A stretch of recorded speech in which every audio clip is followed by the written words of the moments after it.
এনো ড্রাইভার, গাড়িটা বের করো। বেয়াদব, তোর এত বড় সাহস, তুই সামান্য একটা ড্রাইভার হয়ে আমার গায়ে হাত তুলিস? কিরে তোর মাথার মধ্যে কি কমন সেন্স নাই? তুই কি বুঝে গেছিস গা? এটা তোর মালিক, তোর কর্মচারী না। স্যার ওর এক্ষুনি চাকরি থেকে বের করে দেন। ওরে এমনি এমনি বের করবো না, ওরে উচিত শিক্ষা দিয়া তারপরে চাকরি থেকে বের করবো। স্যার আপনি শুধু আমাকে একটাবার অনুমতি দেন, দেখবেন হ্যাঁ মাইরা হাড্ডি গুটি ভেঙে গেলাম।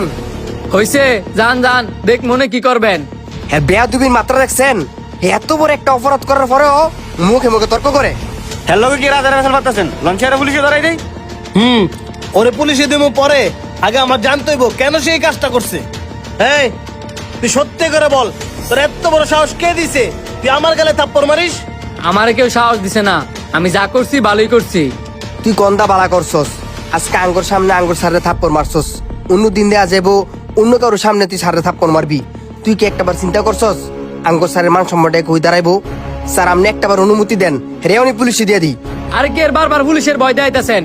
পুলিশ যদি লয়ে আর তাই পুলিশ লয়েন যান। স্যার হের গলার সাউন্ড দেখছেন, তারপর আপনি চুপ করে থাকবেন? তুই কিন্তু অতি বাড়াবাড়ি করতেছস। তুই কি চাস তোকে সত্যি সত্যি পুলিশে দিয়ে দেই? এখন তুই কি বলবি আমাকে কেন থাপ্পড় মারছিস, নাকি আমি বাধ্য হবো পুলিশ আনার জন্য? আপনার যা মনে চায় আপনি তাই করতে পারেন। এই স্যার যাও, তোমরা পুলিশ নিয়ে আসো, ওরে আমি দেখতেছি। স্যার আপনি আমার মাফ করে দেন, আমি ইচ্ছা করে আপনার থাপ্পড় দেই নাই, এর পিছনে বড় একটা রহস্য আছে। ছাড় বেটা, তুই এখন পুলিশের ভাই আমার সাথে অভিনয় করছিস? না স্যার, আপনি বিশ্বাস করেন আমি যা করছি সব আপনার ভালোর জন্যই করছি।